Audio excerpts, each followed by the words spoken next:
Olá, boa tarde a todos. Bem-vindos, então, ao segundo webinar do projeto Biocomp 2.0. Este webinar intitula-se Jacinto de Água, Problemas e Soluções. A primeira coisa que quero fazer é agradecer tanto o vosso interesse como também a vossa presença neste webinar. O projeto Biocomp 2.0 é um projeto de investigação, é um projeto que é levado a cabo pela empresa Colina Generosa, em parceria com o Instituto Politécnico de Bragança e também com a Escola Superior Agrária de Coimbra. Este projeto tem como objetivos avaliar a viabilidade técnica e científica para o controlo físico e eficaz do jacinto de água. Também tem como objetivos desenvolver soluções alternativas de valorização do resíduo do jacinto de água, nomeadamente a produção de compostados, que depois poderão ser valorizados em termos agronómicos. É também objetivo avaliar a viabilidade ambiental e económica desta valorização. Um outro objetivo é o aumentar a sustentabilidade ambiental, protegendo sempre os ecossistemas aquáticos e, por último, promover sempre os princípios da economia circular. Com base neste projeto, levamos então a cabo este webinar, preparámos este webinar. Este webinar vai contar com 4 comunicações relativas a esta temática, associadas a esta temática. A primeira comunicação será da professora Hélia Marchante, é professora na Escola Superior Agrária de Coimbra. O título da sua comunicação será Jacinto de Água, o que é que nós podemos fazer para travar esta invasora? A segunda comunicação que está prevista ficará a cargo do engenheiro José Lopes, que faz parte da CIM da região de Coimbra, e que nos falará das ações de controlo e prevenção do jacinto de água no território da CIM da região de Coimbra. A terceira comunicação vai ser partilhada pelas professoras Daniela Santos e Filomena Migans, ambas docentes na Escola Superior Agrária de Coimbra, e vão falar-nos das potenciais vantagens e riscos da utilização do jacinto de água como corretivo orgânico dos solos. A quarta comunicação ficará a cargo do professor Artur Gonçalves e da investigadora Laís Serafini, que são do Instituto Politécnico de Bragança, e irão falar-nos sobre a avaliação do ciclo de vida e a sua aplicação ao estudo da compostagem do jacinto de água. De forma resumida, será então assim o nosso webinar. Por motivos de alguns moderadores terem de se ausentar antes do final do webinar, então, no final de cada apresentação, iremos deixar um espaço de tempo, 5 minutinhos, para serem colocadas perguntas, para fazermos aqui uma pequena discussão. Estas questões que vos forem surgindo à medida que vão sendo feitas as comunicações, poderão ir logo colocando-as no chat. Alerto que, mais uma vez, o evento vai ser gravado, está também a ser partilhado nas redes sociais e no YouTube. Quem não quiser que a sua cara apareça, agradecemos então que mantenham as câmaras desligadas. Informar que vai ser disponibilizado um inquérito de satisfação, que, claro, agradecemos desde já o seu preenchimento. Alerto também que vão ser emitidos certificados de participação para quem os solicitar. Essa solicitação vai ser feita através deste inquérito de satisfação. Existe lá um quadradinho que devem assinalar que querem o certificado de participação e depois, posteriormente, esse certificado ser-vos-á enviado para o e-mail que disponibilizam também nesse inquérito de satisfação. Espero que seja do vosso agrado. Vamos dar então início aqui ao nosso webinar. Vamos iniciar aqui pela comunicação da professora Hélia Marchante. Professora Hélia, passo-lhe a palavra. Boa tarde. Antes de mais, muito obrigada por este convite. Eu vou então partilhar a minha tela. Deixem-me ver se eu faço isto bem.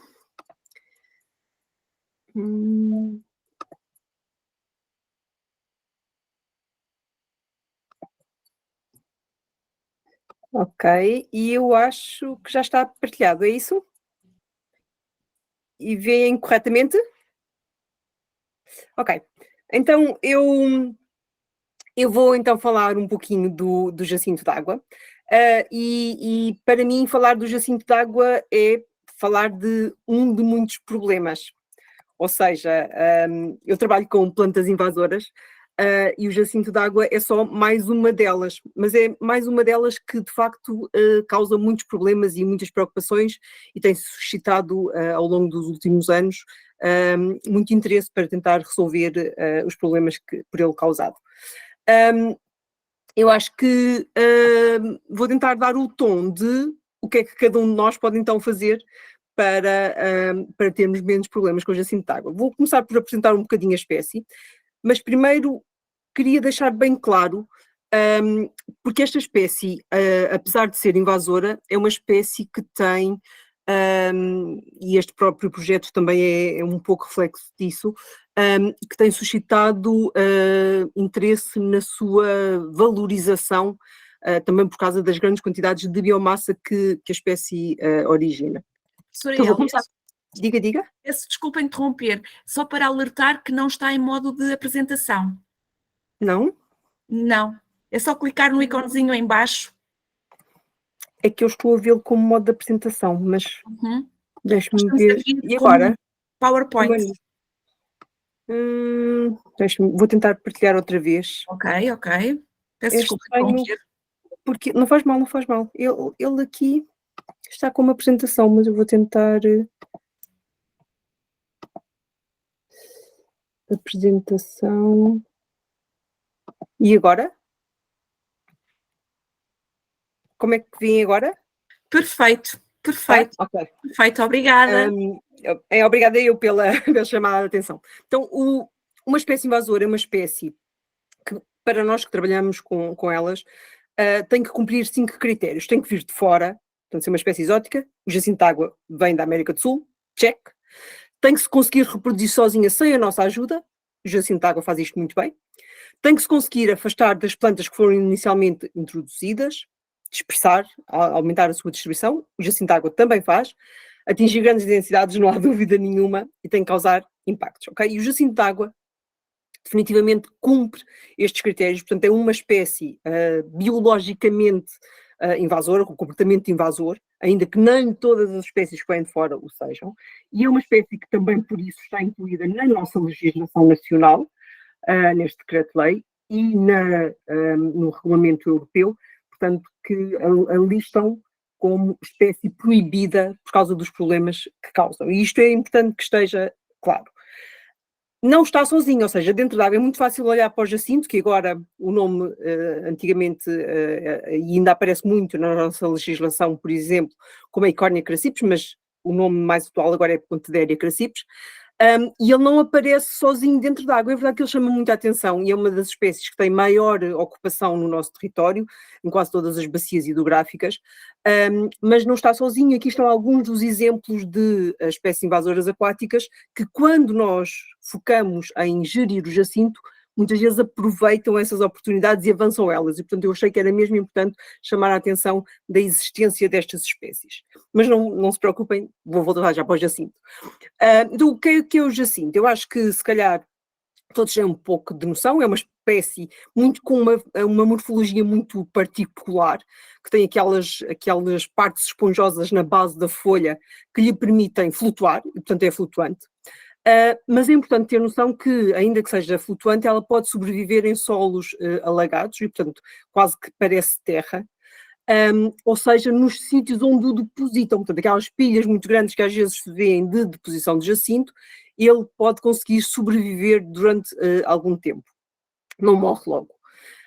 Por outro lado, é isto que eu estava a dizer. Por outro lado, é importante que quando há variação de caudal, e como nós vemos, por exemplo, muito aqui no Baixo Mondego, nos anos em que há cheias, o jacinto pode ser arrastado para zonas mais afastadas do leito e depois pode sobreviver durante algum tempo e, se voltar a estar na água, consegue dar novo crescimento e dar problemas. Por outro lado, em Portugal está confirmado que ele produz sementes e que essas sementes podem ficar no fundo, portanto não ficam visíveis, mas permitem germinar, ainda que em determinadas condições específicas, e dão novas plantas. E, portanto, não é só a reprodução vegetativa, que é muito, muito vigorosa, mas também a formação de semente, que pode causar a sua multiplicação e a sua proliferação muito vigorosa. É uma espécie que, quando nós a fragmentamos, e estes fragmentos podem ser formados, por exemplo, nas próprias intervenções de controlo, consegue multiplicar-se a partir daí. Portanto, não devem ser ignorados. E muitas vezes os fragmentos são arrastados pela corrente e acabam por dar em novos sítios, novos focos de invasão. Desde que tenham uma parte de um nó onde as folhas se agarram, ele consegue dar novas plantas. Pode multiplicar super rápido, ou seja, se virmos assim uma área limpa, entre aspas, desde que lá esteja um jacinto, isto pode ficar muito rapidamente, em poucas semanas, completamente tapado.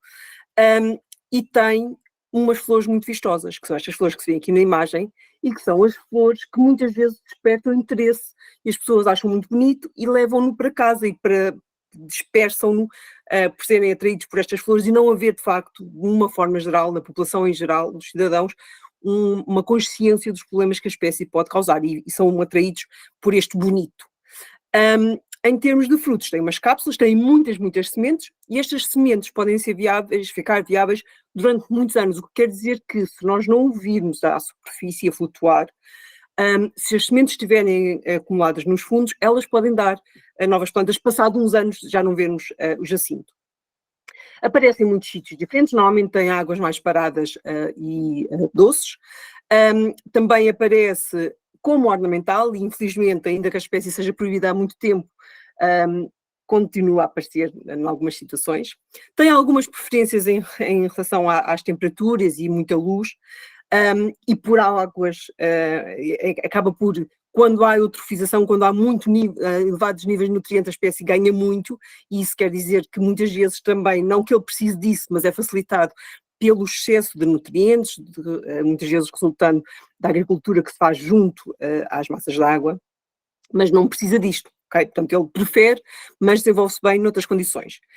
Normalmente é limitado por temperaturas mais baixas do que 10 graus ou mais elevadas do que 35. As geadas costumam queimá-lo e ele depois afunda, fica todo castanho, fica feio, afunda e apodrece dentro da água, o que põe em causa a qualidade da água.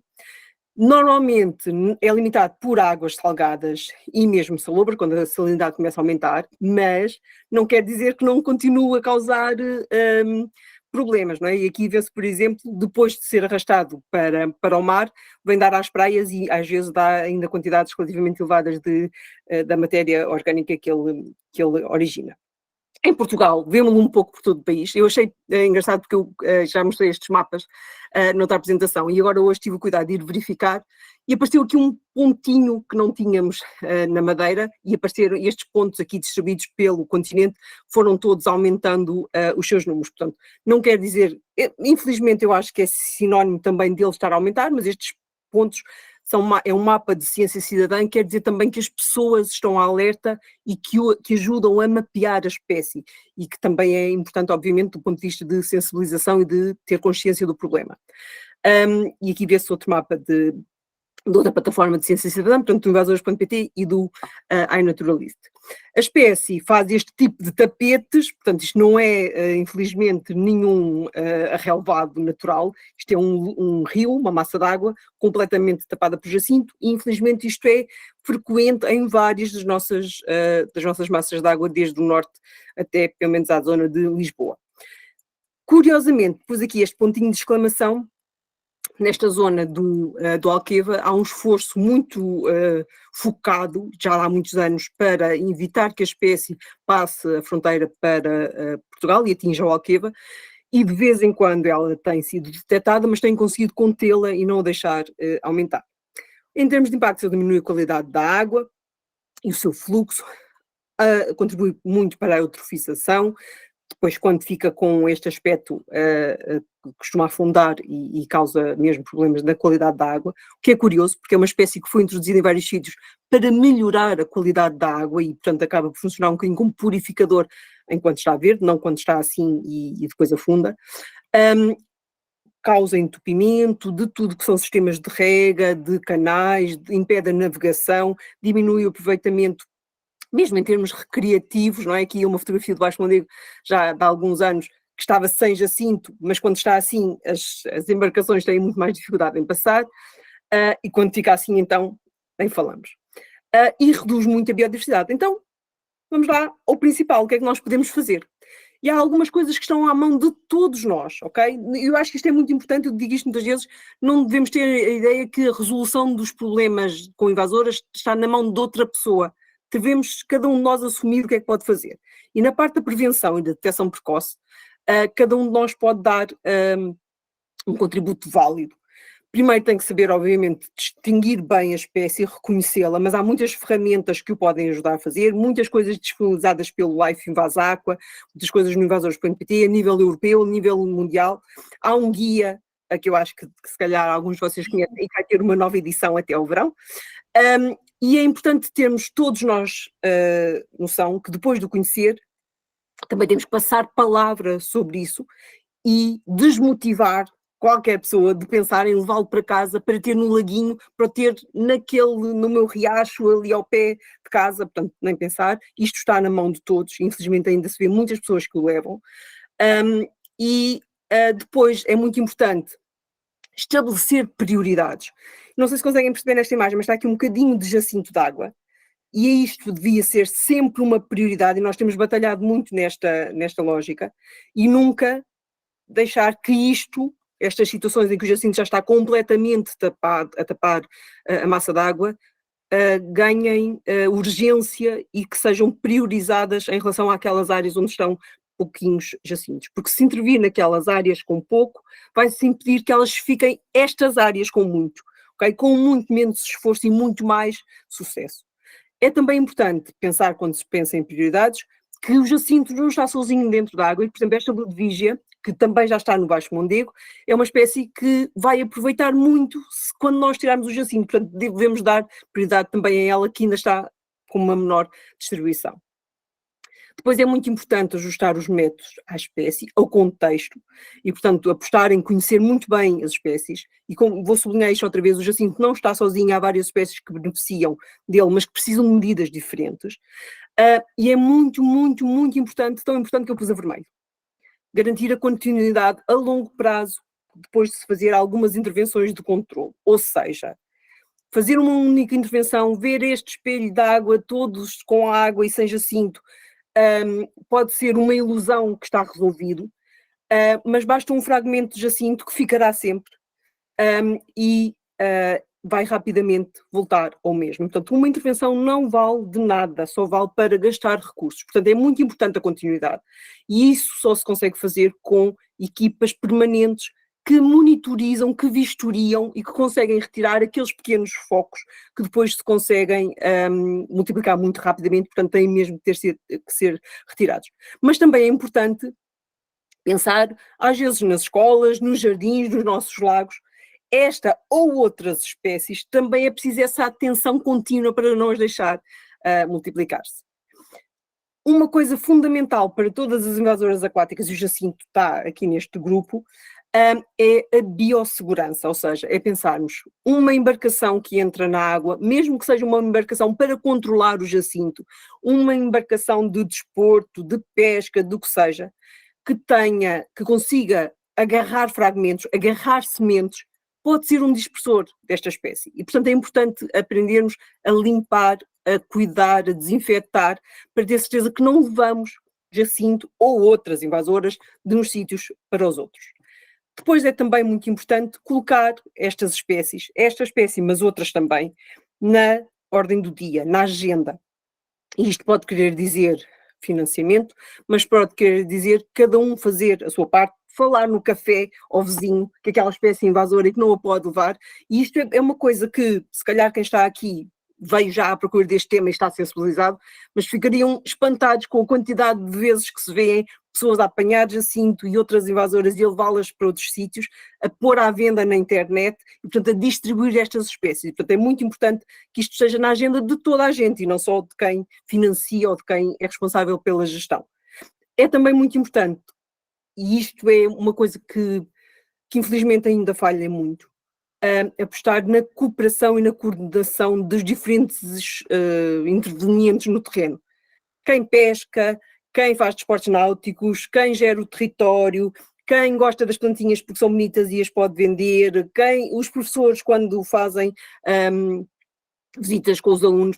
É muito importante falarem uns com os outros, coordenarem-se para que as ações de uns não sejam postas a perder pelas ações dos outros. E isto é mesmo dentro das entidades, não é só umas entidades com as outras, é dentro das entidades, os diferentes departamentos, os diferentes setores a conseguirem estar todos no mesmo sentido. Depois, quase para terminar, eu acho que é muito importante, eu acho que isto é quase que uma ajuda, isto é mesmo uma ajuda, as espécies nativas podem mesmo ser a nossa melhor ajuda contra as espécies invasoras e contra o jacinto. E, portanto, é muito importante apostarmos no bom estado de conservação dos habitats aquáticos. E às vezes ainda fazemos isto pouco, porque pensamos que dentro de água não tem que estar nada, que dentro de água é tudo limpinho. É muito importante também preparar-se para ajustar os resultados àquilo que acontece. O jacinto pode crescer mais ou menos consoante as temperaturas que estão, e, portanto, é importante que nós consigamos adaptar e não estejamos presos a calendários fixos. E depois é importante cada um assumir o seu papel. Pode ser a divulgar o problema, pode ser a fazer estes projetos, pode ser a fazer estes webinars, pode ser, por exemplo, no nosso caso, e acreditamos muito que vamos por aqui, apostar em começar a analisar o controle biológico como uma possível solução para o jacinto de água. Outra coisa mais prática, e acho que vão haver umas no Baixo Segondego em breve, é participar ou organizar ações de voluntariado para o controle destas espécies, e pode ser muito divertido até, porque são ações dentro d'água.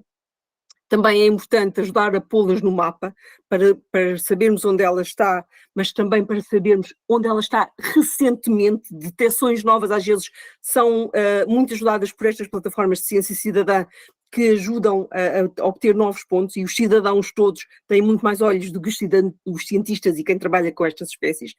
E depois encontrar soluções, e isto agora é uma dica muito especial para o Biocomp 2, eu acho que é fantástico, porque quem trabalha com esta espécie sabe que as quantidades de biomassa que resultam são muito elevadas, portanto é preciso solução para essas pilhas de matéria, mas nunca nos podemos esquecer que o objetivo é eliminar a invasora e nunca promover que as populações ganhem independência daquilo que se está a valorizar com o jacinto, porque senão podemos ter um efeito inverso daquele que procuramos.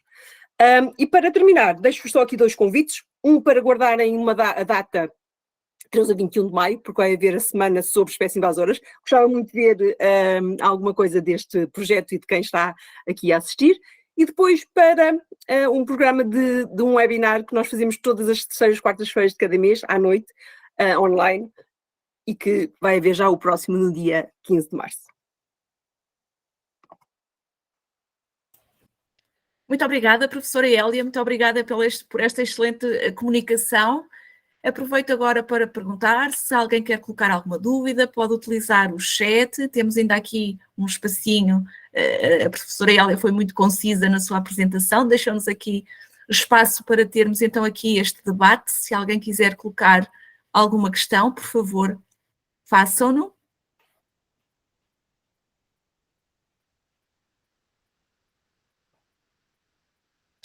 E sim, é importante, nós que estamos neste projeto Biocomp 2 a tentar dar aqui um destino ao resíduo do jacinto de água, não com a perspectiva de começar a cultivá-lo para que nos sirva de resíduo, mas sim dar-lhe um destino àquilo que está lá.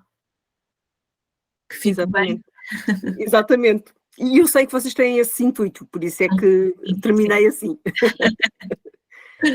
Mas é verdade que em vários sítios do mundo em que arranjaram outros destinos para o jacinto de água, desde cestarias a várias coisas, depois em algumas situações criou-se dependência, e por isso é que eu falei desta questão. E depois os próprios cidadãos que têm as suas pequenos artesanatos, várias formas no fundo, de garantir a sua sobrevivência associados ao jacinto, depois deixam de o ver como uma espécie a eliminar e passam a vê-lo como uma espécie a querer manter. Já temos então agora aqui uma pergunta da Carla Rego, que nos pergunta: que opções de controlo biológico se conhecem para esta espécie? Olha, há vários agentes no mundo. Dois dos mais utilizados e com mais sucesso são neocatinas, são 2 gorgulhos, e depois têm estado a ser estudados outros agentes também. Praticamente todos os insetos, aliás, acho que só me lembro de insetos. 2 dos agentes mais promissores, e nós estamos a tentar avançar com o início do estudo do controle biológico para jacinto em Portugal, são esses 2 gorgulhos, as 2 neocatinas, e há outra espécie que também é interessante, também um coleóptero, salvo erro. No entanto, o jacinto tem uma área de distribuição muito grande na zona de origem, e os organismos que são inimigos naturais e que podem ser usados como controle biológico estão muito ligados a determinadas áreas da distribuição nativa. Portanto, em alguns sítios do mundo, as introduções de agentes de controle biológico não têm dado o mesmo resultado e tem a ver com a semelhança das plantas na origem com as plantas na zona onde foram introduzidas e têm comportamento invasor. Portanto, nós vamos ainda ter, provavelmente vamos começar por estes, mas vamos ainda ter que analisar qual é a origem, ou tentar, dos nossos jacintos de água. Portanto, de que zona da América do Sul é que virão os nossos jacintos de água, para ter maior probabilidade de arranjar um agente desses vários que já são usados no mundo noutros sítios, mas que seja compatível com o nosso jacinto de água que se está a espalhar em Portugal. Muito obrigada pelo esclarecimento, muito obrigada, Carla Rego, pela sua pergunta.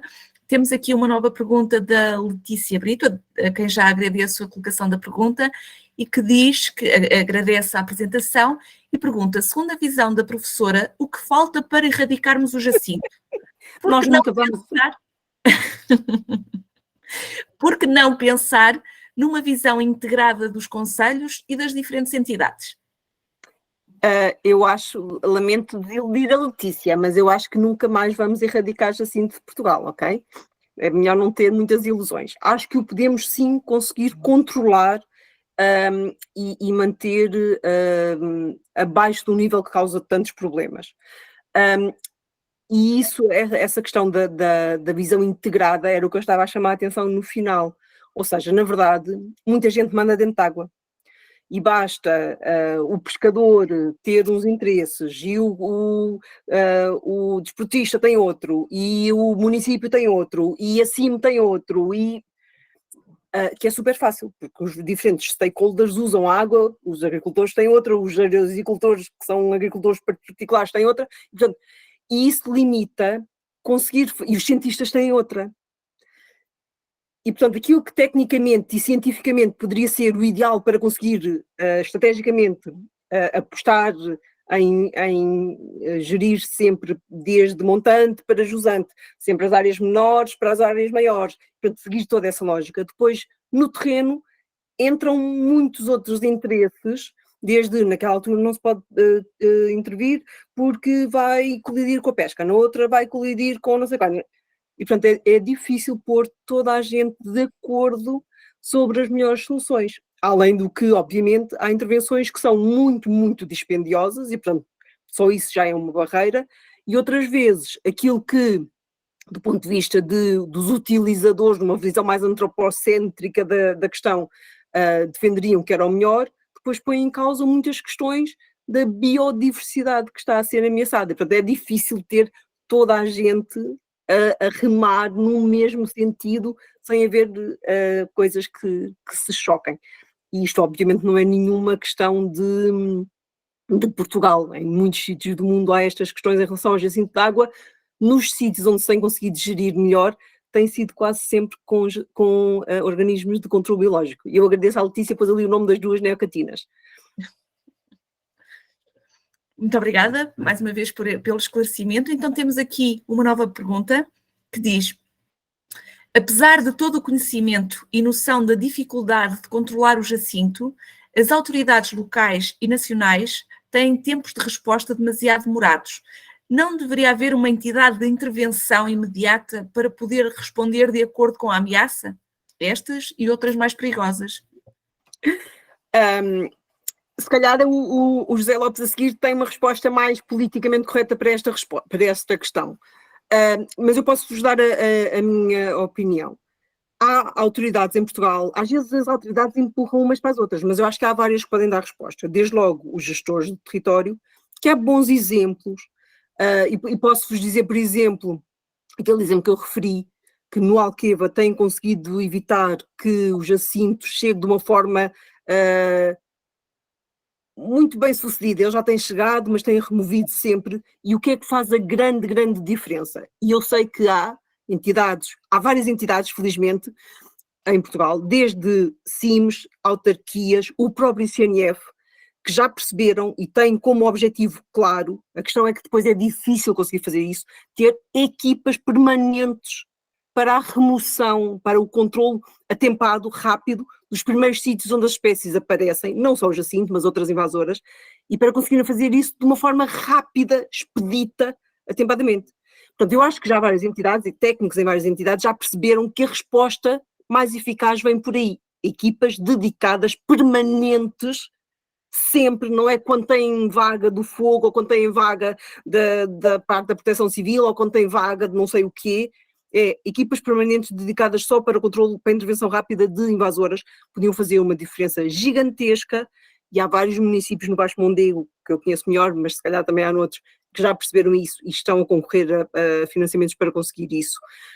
Há também reconhecimento disto a nível mais regional, e há reconhecimento disto pelo ICNF. A questão é que há reconhecimento, mas ainda não há aplicação. O único caso que eu conheço em Portugal, no caso do jacinto, que já consegue fazer isto de uma forma que prova mesmo que é mais eficaz, é a EDIA, no Alqueva.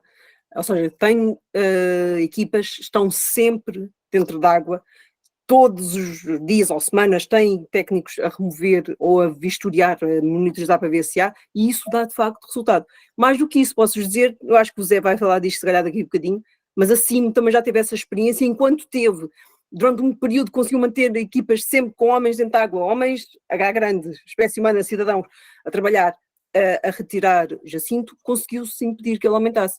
Mas assim que há o fim do financiamento, nós estamos muito dependentes de financiamentos a 2 anos, financiamentos a 3 anos, projetos acabam, voltam, e enquanto não houver, assim como há sapadores florestais, equipas permanentes para controlar invasoras, nós vamos andar sempre muito para trás e muito para a frente, porque assim que nós viramos costas ou o financiamento acaba, elas não param e não se deixam de multiplicar e não deixam de crescer.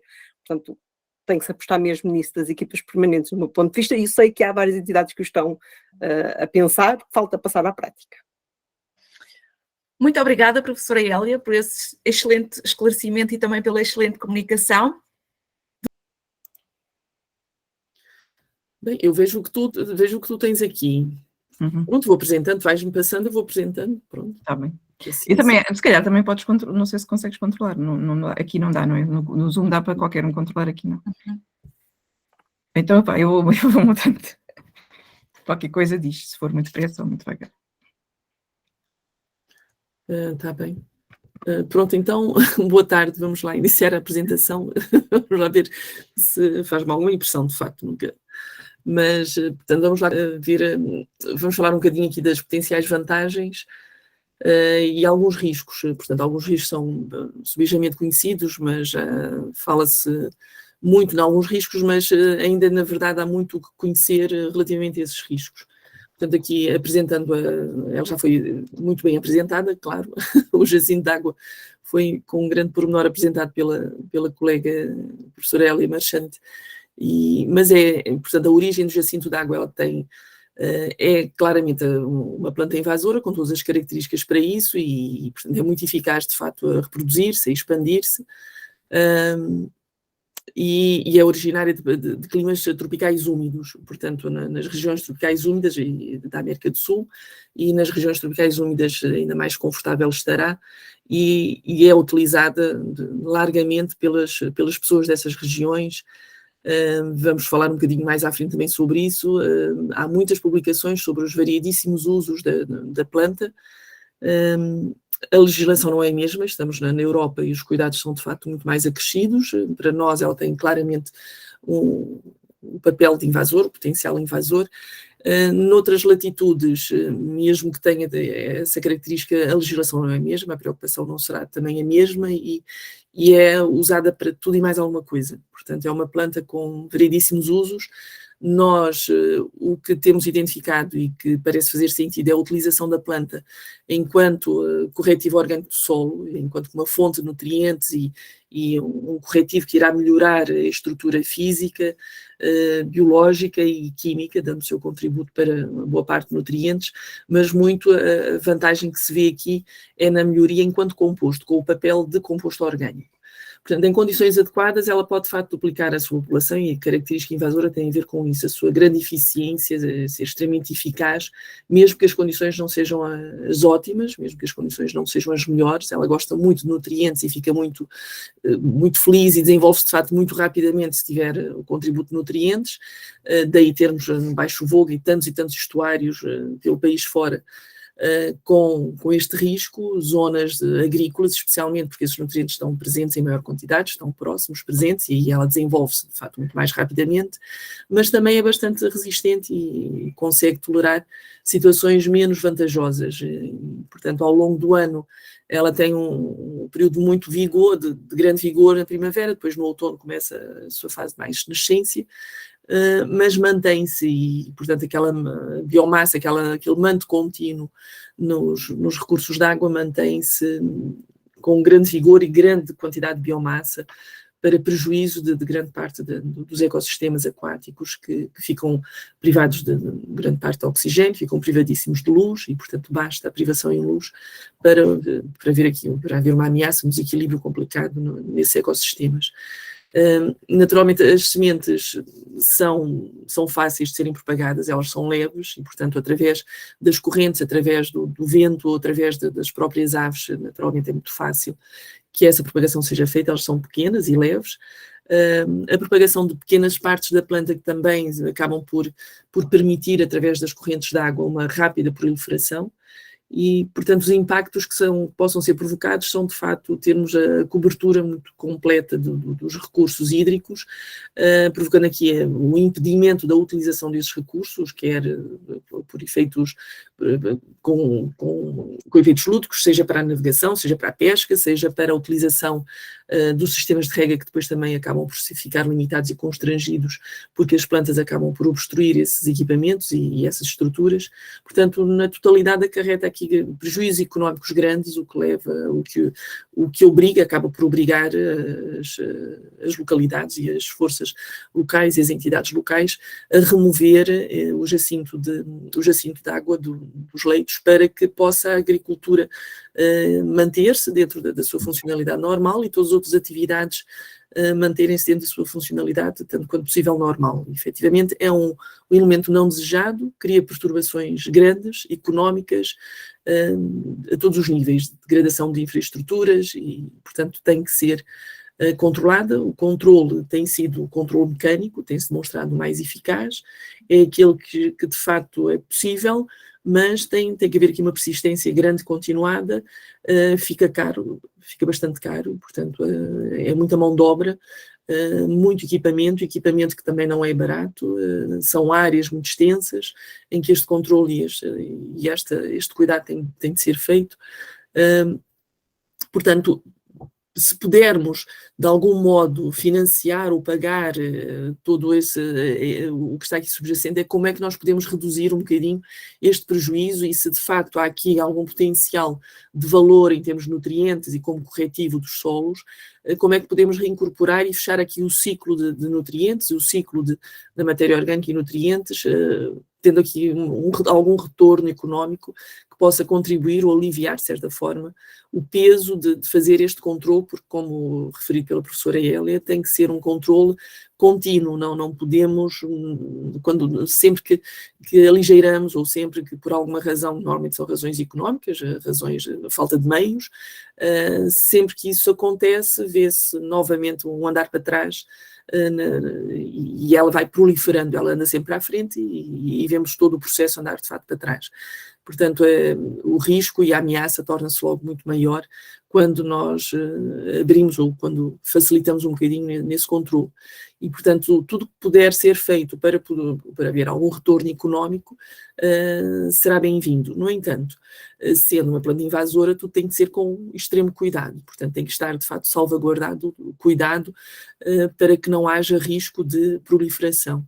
E tudo o que se faça, desde a remoção, transporte e transformação no composto, tem que ser com um extremo cuidado de não haver fracionamento da planta, de não ficarem restos para trás, não haver riscos de sementes voarem com o vento. Portanto, há um conjunto de cuidados e de regras que têm que ser salvaguardadas, têm que ser respeitadas. Não é a mesma coisa que estarmos a tratar de uma hortícola ou de uma planta florestal sem riscos ou ameaças invasoras. Portanto, tem que ser tudo, a biossegurança tem que estar aqui salvaguardada, tem que estar aqui garantida para que este processo de transformação e valorização, de certa forma, ou utilização do jacinto de água na forma de composto, decorra da melhor forma e que seja, de facto, um contributo para o seu controle e não pode ter aqui efeitos contrários e adversos, exatamente no sentido oposto àquilo que é pretendido. Sim, podemos avançar, que eu já estou a falar em qualquer coisa mais à frente, penso eu. Portanto, as vantagens na sua utilização, as vantagens, portanto, na utilização, ou neste caso, vantagens não são propriamente vantagens, possíveis utilizações, de certa forma, vantagem muito, muito limitada e controlada, não é? Portanto, há de facto o valor é uma planta que pode fazer a fitorremediação na recuperação da qualidade da água eutrofizada. Ela tem essa capacidade de concentrar nutrientes e concentrar algumas moléculas e substâncias mais ou menos perigosas, e, portanto, nesse aspecto tem essa mais-valia, essa capacidade que pode ser, de facto, utilizada no tratamento das águas residuais, com alguma utilidade. Na produção de biogás, e, portanto, isto em alguns países é, de facto, comum, produzir-se biogás a partir da transformação do jacinto, como compostos e fertilizantes, que é a via em que o projeto Biocomp 2 tem centrado, e, portanto, é esta a via de valorização que temos seguido e que acreditamos que possa ter aqui um maior nível de controle e ficarmos um pouco mais tranquilos, até porque a legislação depois, para podermos fazer a utilização desses compostos, já é suficientemente exigente para salvaguardar ou impedir que sejam comercializadas matérias que tenham alguma viabilidade ou algum risco de possível propagação do jacinto, ou seja, de qual for o subproduto utilizado na compostagem. Como rações também é uma utilização utilizada em muitas partes do mundo, como uma ração para alimentação animal, e a degradação até mesmo de alguns compostos orgânicos provenientes do petróleo, de combustíveis fósseis, moléculas, de macromoléculas, que podem ser de facto transformadas pelo jacinto quando entra num processo de transformação para biogás ou num processo de transformação para compostos. Pode haver essa transformação no processo de modificação, de transformação do próprio jacinto de água, que concentra algumas destas moléculas e muito facilmente metais pesados e uma grande quantidade de nutrientes. Podemos passar.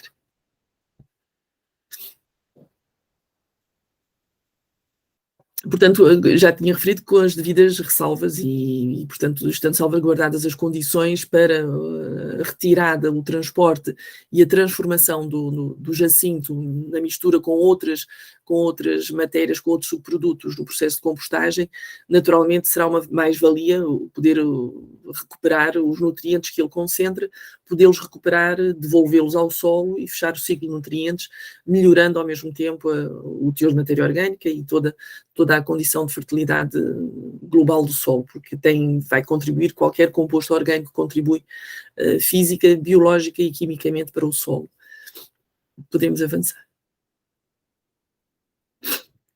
E, portanto, é um processo a compostagem é um processo biológico, não é, de tratamento dos resíduos orgânicos, que eles não estando em condições de serem aplicados diretamente ao solo, vamos tratá-los, vamos fazer este pré-tratamento, que é o que chamamos a compostagem. Há aqui variedíssimas vantagens e necessidades de fazer a compostagem. Portanto, o resultado final do composto é sempre uma matéria, o composto tem a matéria orgânica já estável, e vai ser essa matéria orgânica estável, que na verdade traduz por um conjunto de substâncias únicas, diversas, que vai contribuir para a melhor agregação do solo, e portanto contribui fortemente para a melhor estrutura do solo, e vai contribuir para aumentar, naturalmente, como o composto é feito por evolução ou por transformação provocada por uma diversidade grande de micro-organismos, vamos também aumentar a componente biológica do solo, vamos aumentar a diversidade dessa componente biológica.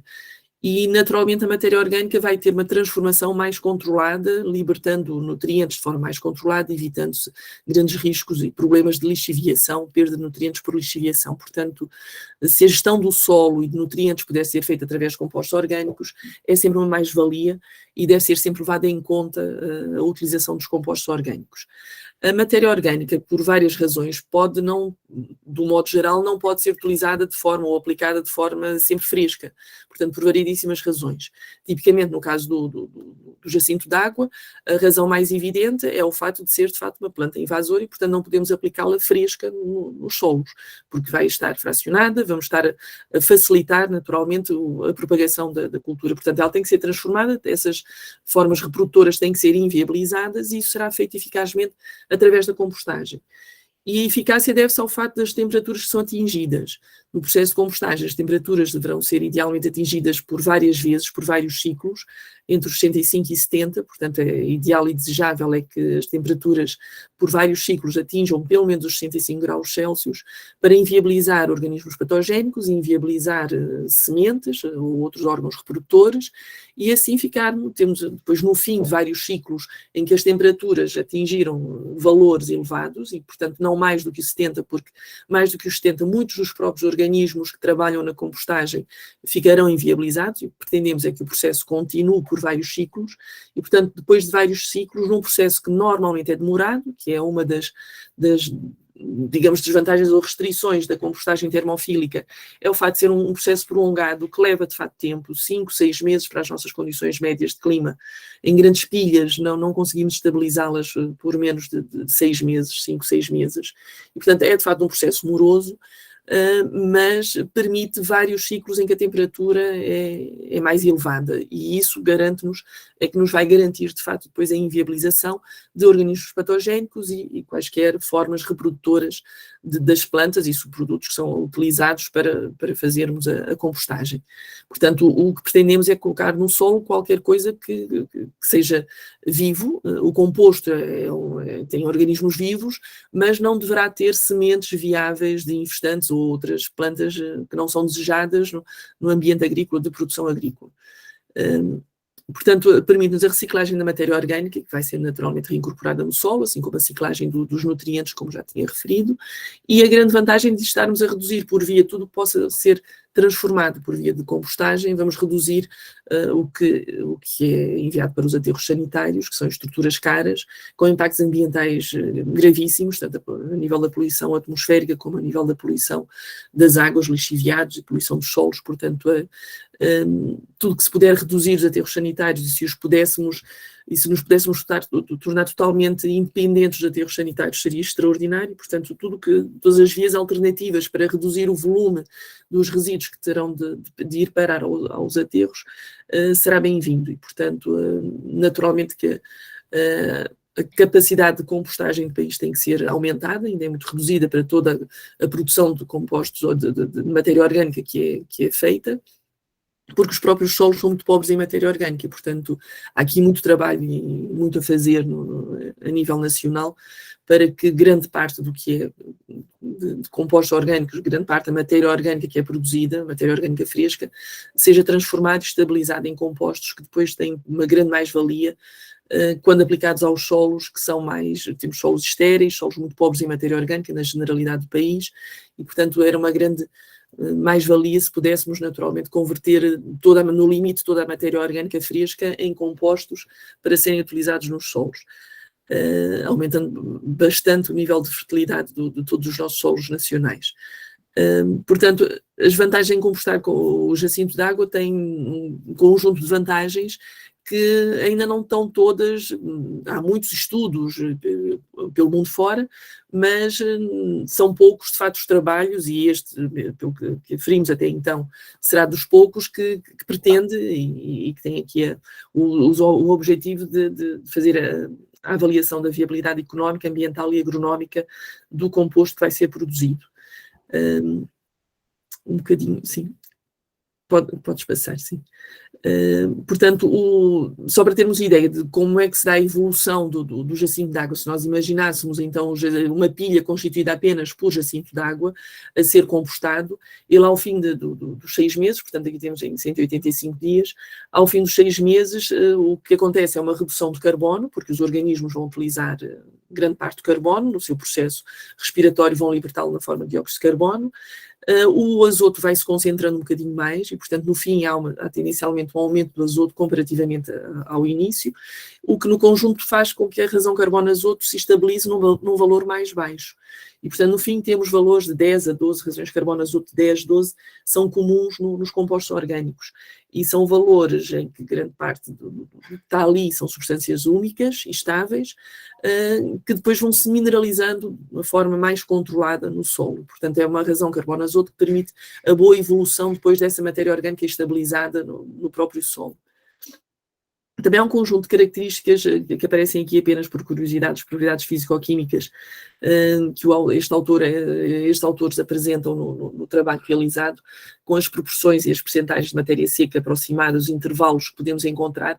Se tivéssemos apenas jacinto de água a ser compostado, os valores do pH estariam dentro da neutralidade, e, portanto, a matéria seca é de facto reduzida, 12 a 17%, em algumas situações temos 5 a 7% de matéria seca do jacinto, é muita água, uma porcentagem muito grande de água e pouca matéria seca. Os valores de salinidade e condutividade elétrica são baixos, e depois temos aqui um conjunto de nutrientes interessantes, os sulfatos, nitratos, cálcio, fósforo, potássio, sódio, magnésio e especialmente a diversidade de nutrientes, para além da quantidade de nutrientes. Alguns deles podem não estar, de facto, em quantidades assim tão evidentes, tão elevadas, mas há aqui alguma vantagem na diversidade de nutrientes. Portanto, tem uma boa quantidade de micronutrientes diversos, que são necessários para as plantas em menores quantidades, mas que são necessários em grande diversidade. E ele consegue reunir, portanto, é uma das características, é ter de facto uma boa diversidade de micronutrientes também, a contribuir depois para a fertilidade dos solos.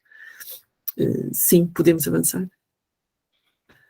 Portanto, os riscos podemos associar, os riscos têm a ver com as próprias características desta planta invasora, não é? Portanto, sendo uma planta invasora e depois ao mesmo tempo bioacumuladora, muito eficazmente bioacumuladora de metais pesados, depois os riscos, quando nós vamos fazer compostos, e os riscos que temos aqui associados, é o risco de facto podermos estar aqui, se não for tudo devidamente assegurado e salvaguardado, podemos estar aqui a facilitar a propagação e a disseminação da planta, e portanto temos que cumprir rigorosamente todo o plano de biossegurança quando trabalhamos com uma invasora, e neste caso o jacinto de água, desde a colheita até durante todo o processo de transformação no composto. E depois a questão de ser uma planta bioacumuladora, é expectável que o composto possa ter, de facto, alguma concentração de metais pesados. Os estudos que vêm sendo feitos vão demonstrando que não é apenas a totalidade dos metais pesados que importa. De facto, os metais pesados aparecem de variedíssimas formas.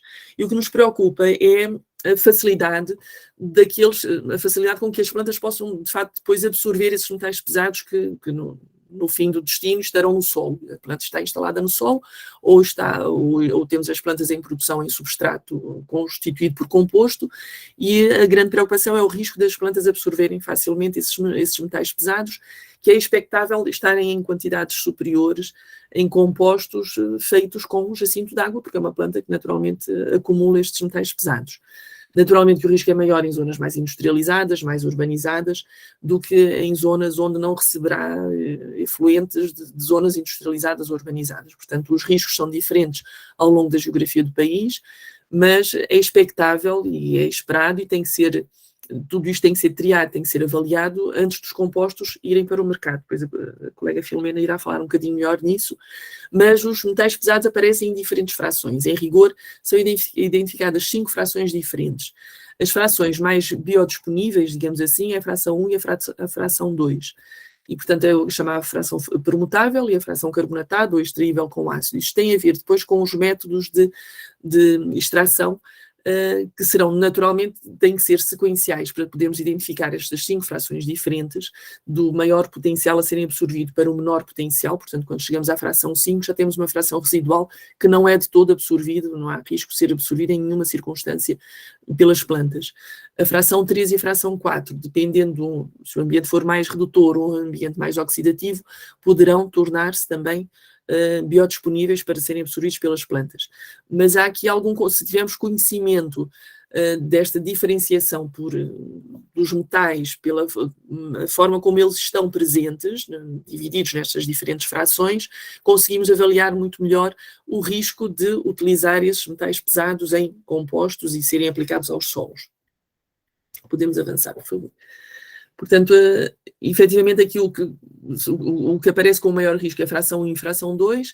Tem-se verificado que a percentagem no composto produzido, a quantidade de metais, que normalmente, e especialmente composto produzido a partir de jacinto de água, que nos países asiáticos há muitos trabalhos relativos a isso, na Ásia, Paquistão, Bangladesh, portanto, toda a zona asiática de clima tropical úmido, têm muito trabalho, fazem muita compostagem com o jacinto de água e, portanto, têm muita informação relativamente a esta questão da biodisponibilidade dos metais pesados, e o que tem-se observado é que, de facto, nas frações 1 e 2 há uma percentagem não muito elevada, de 15% a 30%, à volta disso, e temos maior percentagem nas frações, felizmente, de certa forma, nas frações menos biodisponíveis temos maior percentagem, entre os 70% e 80%, sendo que a fração 5 é uma percentagem bem mais residual, aquela que não tem, de facto, qualquer hipótese de ser absorvida pelas plantas, é a que aparece em menor percentagem, mas a 3 e a 4 já são também mais dificilmente absorvidos pelas plantas, porque vai depender muito particularmente do nível redox do solo e do pH.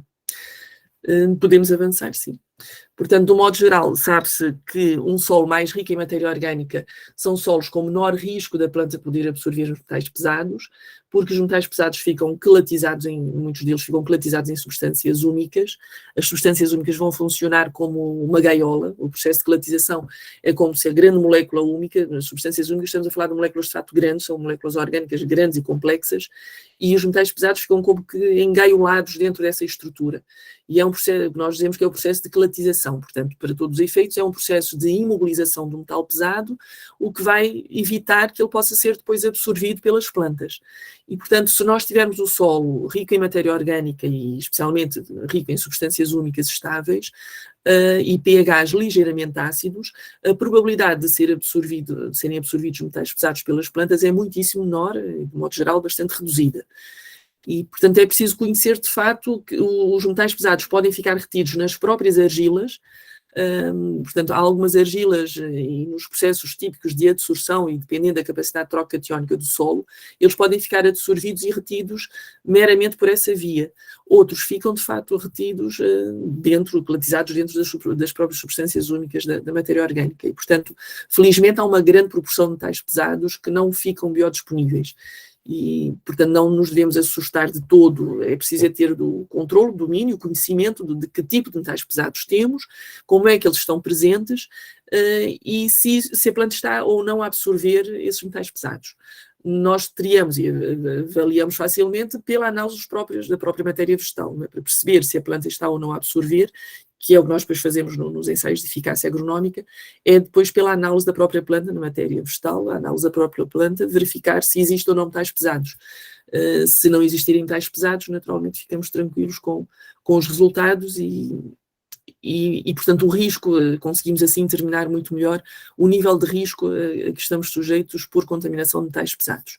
Não significa que todos os compostos produzidos com jacinto de água venham a ter, como já vos referi, venham a ter uma grande quantidade de metais pesados. Portanto, não é todo obrigatório, mas sabemos que há aqui um risco acrescido e um risco elevado.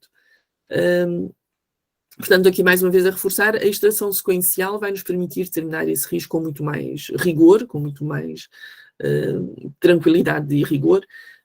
Não, sim, apareceu aqui o esquema, não tive a especificá-lo, mas de certa forma ele traduz o que nós já tínhamos, o que eu já vos tinha referido antes.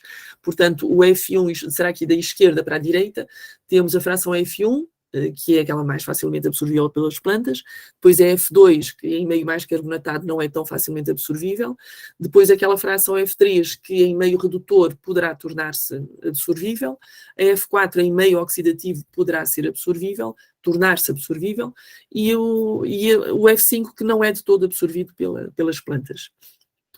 Podemos avançar, sim, Filme.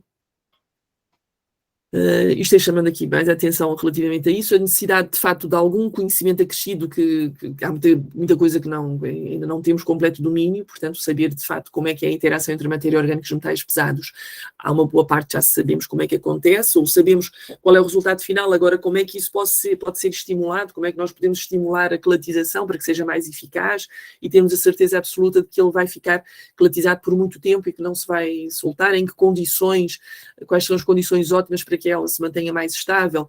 Portanto, há aqui muita coisa que ainda é preciso o total domínio das condições físico-químicas que possam evitar a biodisponibilidade. Há aqui muito conhecimento que ainda não existe, para além do próprio papel dos micro-organismos do próprio solo nestes processos. O que é sabido, porque é observável e quantificável, é que durante o processo de compostagem as condições são muito favoráveis para imobilizar esses metais pesados. E, portanto, é normal começarmos os processos de compostagem com muito maior quantidade de metais pesados biodisponíveis e, no fim do processo de compostagem, termos muito menor quantidade de metais pesados biodisponíveis. Portanto, vários estudiosos foram estudando e vão verificando, e há muitas publicações relativamente a isso, como é que os diferentes metais se comportam, qual é a probabilidade de encontrarmos uns e outros mais biodisponíveis ou mais facilmente absorvíveis.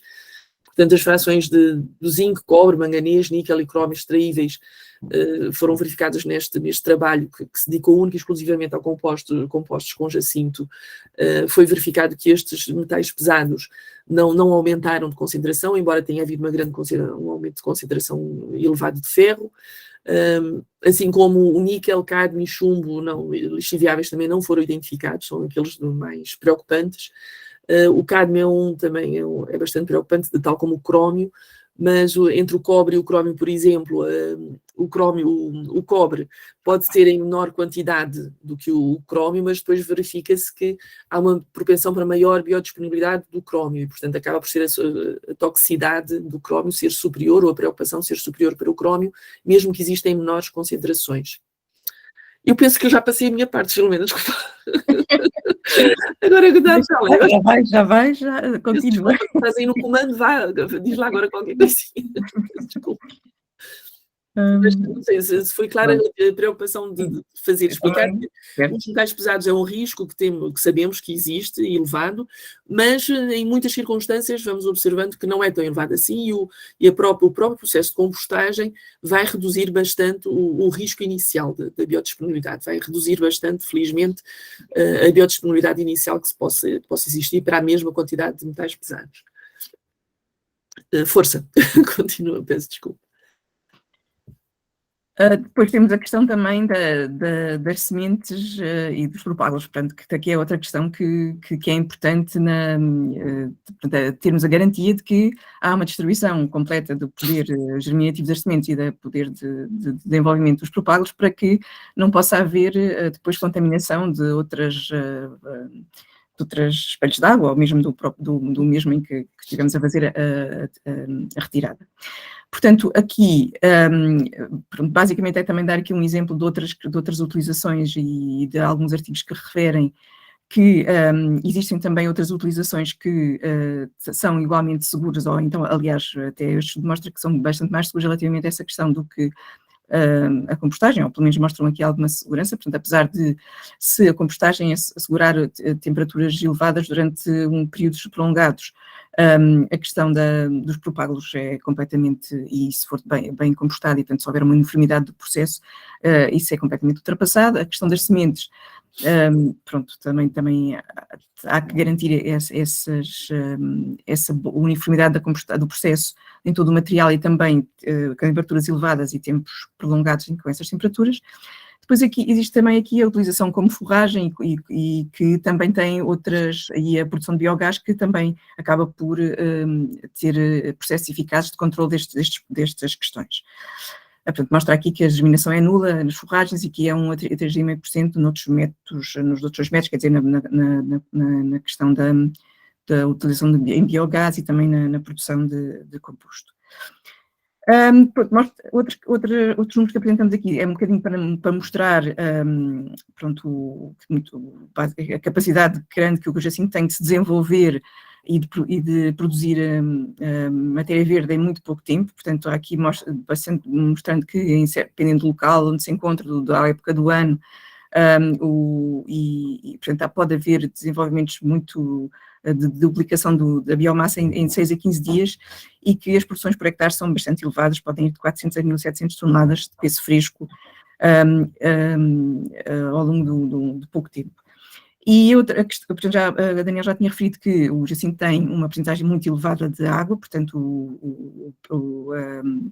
portanto grande parte do peso fresco é sempre água, mas o peso seco acaba por ser 5 a 7% do peso fresco, e portanto num hectare podemos produzir entre 20 e 140 toneladas de jacinto seco por ano, que tem uma porcentagem de azoto, fósforo, de potássio e de outros nutrientes muito interessante. A porcentagem de azoto do jacinto em relação a produtos de origem vegetal é muito interessante relativamente a outros produtos que possam ser disponíveis para, por exemplo, para compostar, e também de outros nutrientes. Depois, e paralelamente, relativamente ao processo de compostagem, tem também depois uma porcentagem de água muito elevada, o que implica que muitas vezes é preciso misturar este material sempre com outros materiais, de modo a conseguirmos misturas equilibradas e que depois assegurem um processo de compostagem que corra com alguma celeridade e que tenha depois as condições adequadas em relação ao desenvolvimento de temperaturas elevadas.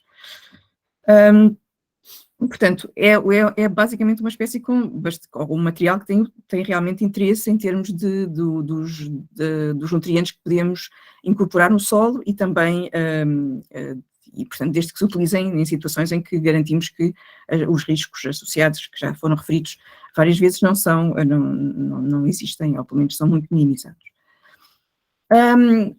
Portanto, mostra aqui também que podemos também encontrarmos em alguns trabalhos evidências de que é também utilizado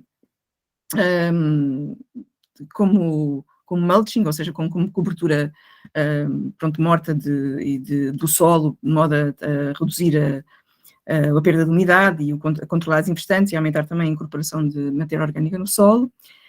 E que também em algumas partes podem ser utilizadas como alimentação do gado, como briquetes para a utilização nos fogões ou mesmo como para aquecimento, e portanto há aqui outras utilizações que são e que inviabilizam também os materiais culturosos e também são utilizadas. Há também exemplos de utilização destes materiais como substrato do cultivo de cogumelos, que também, como já a Daniela tinha referido, para tratamento de águas residuais, para a produção de silagem, ou seja, basicamente de forragens em que a matéria vegetal é sujeita a um determinado tipo de fermentação, para a utilização como também um elemento que vamos utilizar na recuperação de solos degradados, portanto, como matéria orgânica que é incorporada nestas situações, como adubo, como corretivo orgânico e também para a produção de energia, como tínhamos visto. Portanto, há aqui várias referências dessa natureza. Relativamente à questão dos metais pesados de modo a percebermos que há também alguma segurança na utilização das matérias fertilizantes resultantes da utilização do jacinto, portanto, da compostagem deste jacinto, em termos da legislação portuguesa e do enquadramento que temos, todos os tipos de matérias fertilizantes que são utilizadas, que são incorporadas no mercado, têm que ser sujeitas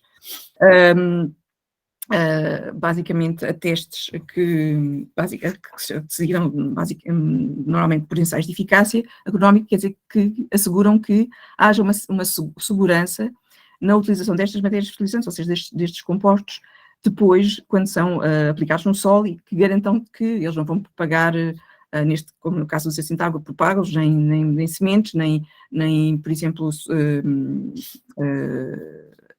organismos que possam ser patogénicos, etc. Portanto, essa é uma situação que, à partida, se todas as matérias fertilizantes são colocadas no mercado, têm que cumprir esses testes e também a questão dos metais pesados também tem que ser avaliada. Portanto, como é que se fazem esses pronto, de uma maneira muito rápida, só para descrever esses testes são feitos de acordo com, tem que ser cumprida a legislação que é aqui apresentada em algumas,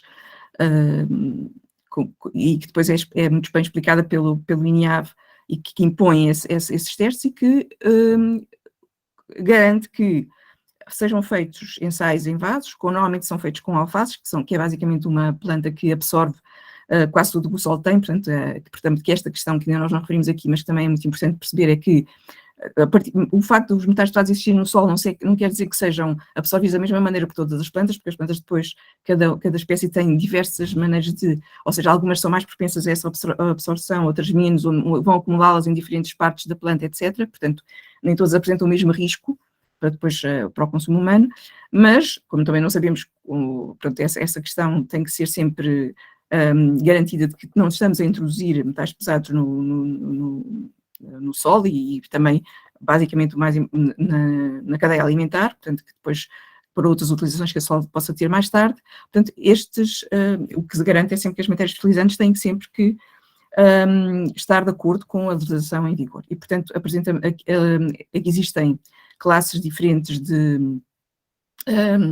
segurança, vamos dizer assim, das matérias fertilizantes, dependendo da quantidade de metais pesados que apresentam, e à medida que depois se fazem estes testes em vasos, como eu estava a dizer, com as alfaces, depois é feita também uma avaliação das alfaces, portanto, depois são secas, são depois analisadas e verificar o que é que realmente depois passou para a alface, ou seja, o que é que passou para a matéria verde que nós vamos produzir nesse solo em que se aplicarem estes compostos. E pronto, isso verificando que quer nos compostos orgânicos não existe a quantidade de metais pesados que está fora das classes de segurança, quer depois também no composto, nas alfaces e depois também no solo que resulta desse processo. Essa concentração de metais pesados não é fora daquilo que a legislação permite, garantimos que não há introdução então de metais pesados no sistema. Relativamente ao composto e à qualidade do composto e à maneira como ele depois é também utilizado, temos então aqui estas classes que aparecem aqui neste quadro, as classes de que as matérias fertilizantes podem considerar. Portanto, a partir da classe 2 e a classe 1 temos restrições na sua utilização, na classe 2 já temos algumas restrições, na classe 2A também, e na classe 3 depois, como já vamos ver aqui mais a seguir, só podemos utilizar esses materiais ou para paisagismo, ou na floresta, ou até mesmo para a recuperação de zonas degradadas, ou por exemplo, de zonas de aterros, etc. Portanto, há aqui limitações à utilização, e portanto, à medida que começa a haver algum risco ou valores de metais pesados mais elevados, começa a não ser possível utilizar esses compostos para a agricultura, ou seja, para a produção de alimentos, ou para a produção de alimentos, portanto, que estejam em contacto com o solo, por exemplo. Outra questão que também que é sempre uma preocupação é a questão que tem a ver com os micro-organismos patogénicos. Portanto, isso também tem que se garantir que eles não existem em níveis de risco ou não existam simplesmente no material depois a aplicar ao solo. Portanto, como estávamos a ver ali, as classes 1 e 2, que são aquelas que apresentam aqui níveis do que estávamos a apresentar aqui neste quadro mais acima, portanto, as classes 1 e 2, estas primeiras classes que aparecem aqui, não têm restrições à utilização na agricultura, a classe 2 tem depois algumas restrições relativamente ao tempo de intervalo entre a aplicação do material e depois o início das culturas, vamos dizer assim. E depois a classe, e também só pode ser utilizada em culturas que não estejam em contacto com o solo, portanto, ou seja, basicamente na fruticultura, em culturas arbóreas e arbustivas, ou seja, basicamente em pomares, em vinhas, em olivais, portanto, e em espécies também de florestais. Portanto, basicamente assegurando-se que não há um contacto entre o solo e a cultura que também poderá ser depois uma fonte de contaminação, mesmo em termos de partículas que se vão acumular.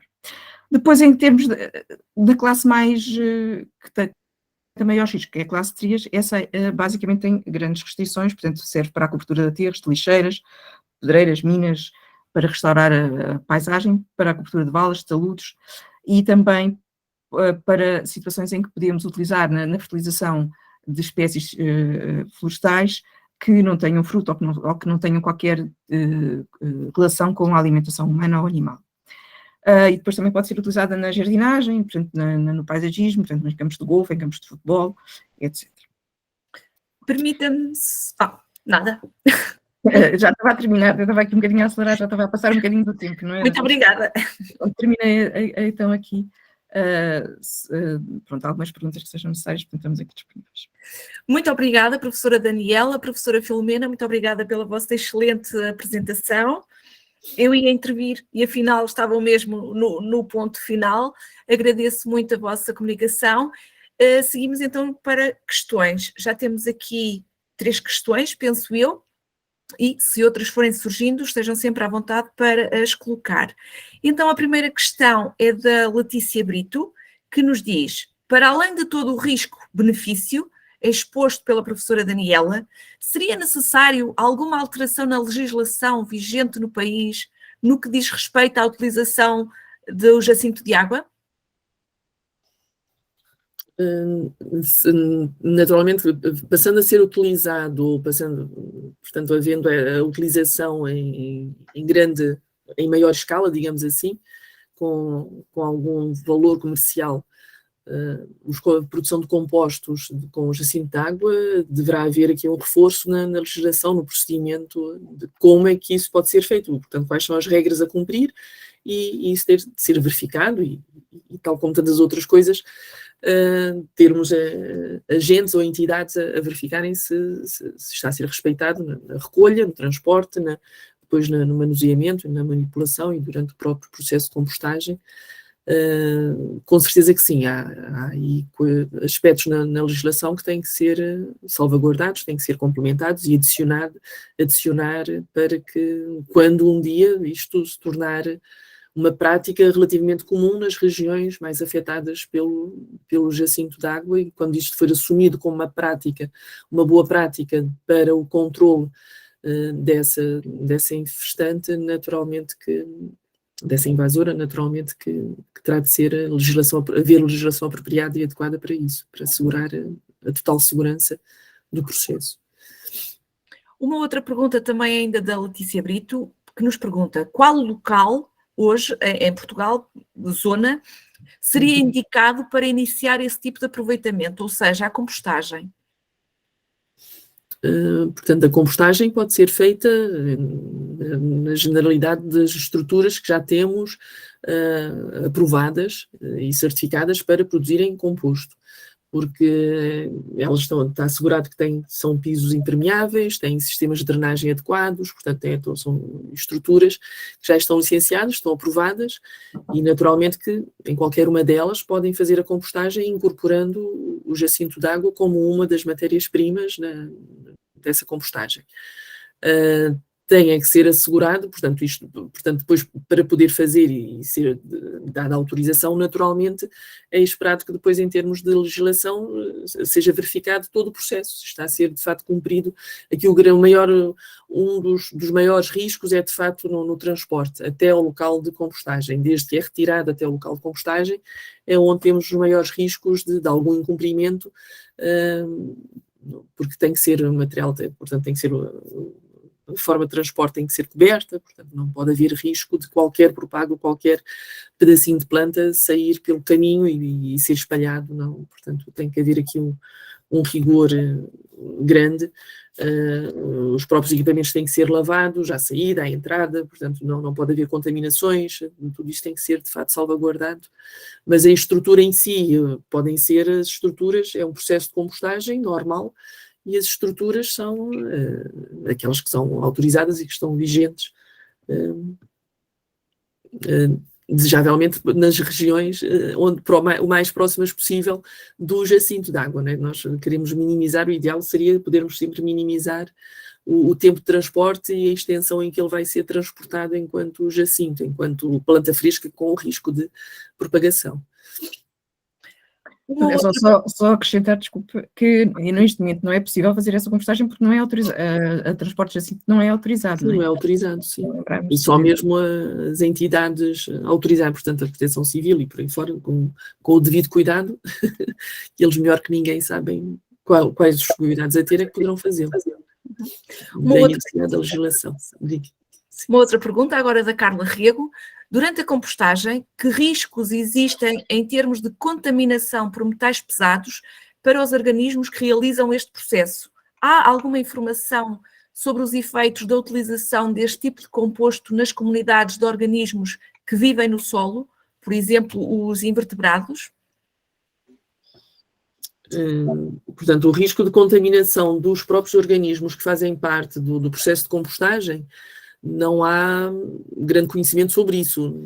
À partida, não é muito provável ou expectável que haja algum risco de contaminação. Eles próprios, esses organismos, eles próprios conseguem, muitas vezes, transformar muitas das macromoléculas e de substâncias mais complexas, quebram as ligações e eles próprios conseguem simplificar muito daquilo que tem efeito tóxico sobre organismos superiores.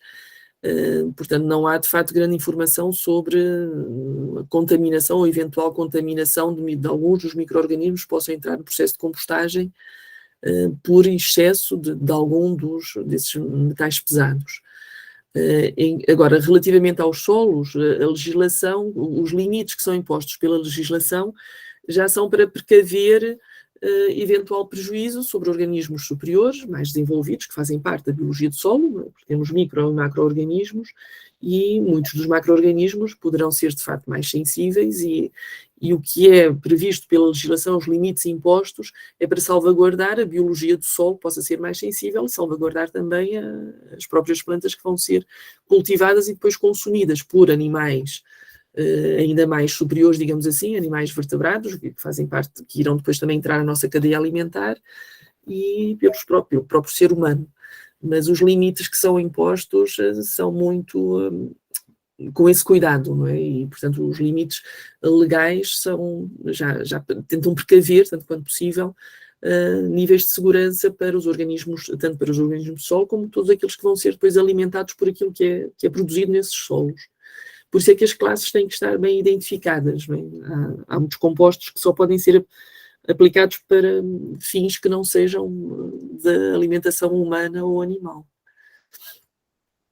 Mas, naturalmente, não posso dizer não há nenhum organismo do solo que esteja a ser contaminado, esteja a ser prejudicado com excesso de metais pesados, ou mesmo cumprindo os limites legais. Claro que não houve a triagem, não foi feita a verificação sobre o impacto sobre todos os organismos do solo, isso não. E, portanto, é um mundo de conhecimento a ter e um mundo de desconhecimento que ainda temos, sem dúvida. Relativamente a um mundo de organismos, de facto, mais diminutos, que estabelecem colónias, estabelecem relações e sinergias que ainda estão muito desconhecidas, muitos dos processos estão ainda muito desconhecidos, portanto nenhum de nós poderá assegurar, dizer que aqueles níveis protegem a totalidade da biologia do solo, isso não se pode assegurar. Muito bem, temos então agora outra pergunta do Jorge Gomes, que nos pergunta: que países reutilizam o jacinto de água como fonte para a produção de biogás?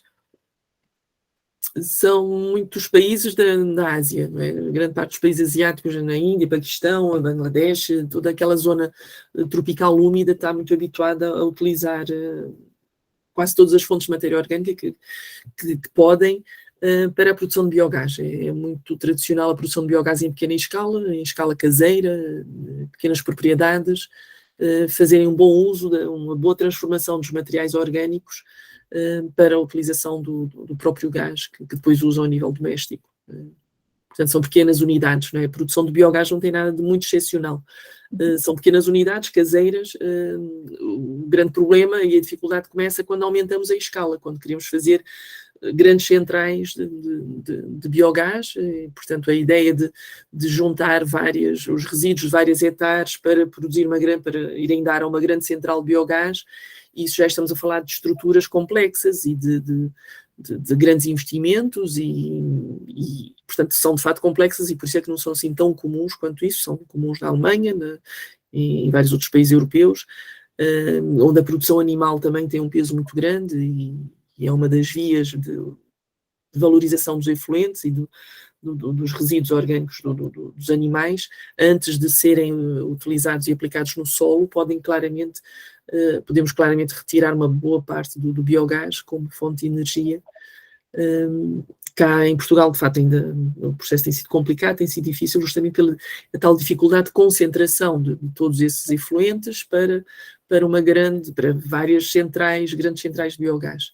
Em Espanha tem, pelo que sei, acho que são três centrais de biogás de grande escala, mas, de facto, de forma recorrente são os países asiáticos que têm uma grande tradição, na Índia e Paquistão. Aquela região tem muita tradição em fazer em pequena escala, de forma doméstica, a produção de biogás, sim. A Carla Rego pergunta-nos se existe a possibilidade de o Jacinto bioacumular outros compostos, nomeadamente pesticidas, ou os resultantes do metabolismo de medicamentos de uso médico ou veterinário, por exemplo. No Jacinto, acumular? Uhum. Ele não é conhecido, não existe nada a dizer que ele tenha uma propensão particular para acumular essas macromoléculas orgânicas. Não. Mas pode acumular. Portanto, já foi identificado que há alguma propensão ou por processos de adsorção ou na estrutura total da planta, muitas vezes são encontradas maior quantidade de moléculas, macromoléculas orgânicas, compostos orgânicos, podem de facto estar associados, um bocadinho mais associados e concentrados na planta, mas muitas vezes por efeitos de superfície, de absorção superficial. Muito bem. Professor Artur Gonçalves, quer colocar também uma questão? Não, era mais um comentário relativamente àquilo que foi dito em relação à possibilidade de produzir biogás, não é? Da biometanização. Os dois processos não são mutuamente exclusivos, ou seja, nós temos habitualmente uma combinação entre a biometanização e a compostagem em séries, vamos dizer assim, não é? E uma das coisas que nós, enfim, analisamos quando estávamos a fazer a preparação precisamente para esta colaboração, no domínio da valorização de resíduos orgânicos, é precisamente a mais-valia do ponto de vista do ciclo de vida da combinação entre a biometanização com a valorização do biogás com a compostagem, porque na prática eles podem existir em série e podem ter sinergias que de alguma forma se ajudam a equilibrar um bocadinho, sobretudo do ponto de vista do balanço energético do ciclo de vida. E nesse sentido, como uma solução que deve ser algum dia também avaliada e investigada, é uma combinação interessante. Óbvio que nós, em Portugal, não estamos muito habituados a modelos de gestão ou modelos de biometanização de pequena, média escala. Não é? Aqui a Leis, a nossa bolseira, que também vai intervir a seguir, vem de uma realidade um pouco diferente, que é a realidade brasileira, em que eles fazem digestores quase caseiros, não é? Portanto, eles têm uma liberdade de atuação um bocadinho diferente da nossa, não estão sequer tão presos aos modelos convencionais de reatores, e é bastante comum eles fazerem bioreatores para a produção de biogás em pequena escala. E só chamar um bocadinho a atenção, porque de facto é uma ligação que tem algum interesse do ponto de vista sobretudo do balanço energético do processo, pode ter algum interesse, ainda que, obviamente, que a forma como se fazem as formulações para a combinação dos dois processos é diferente.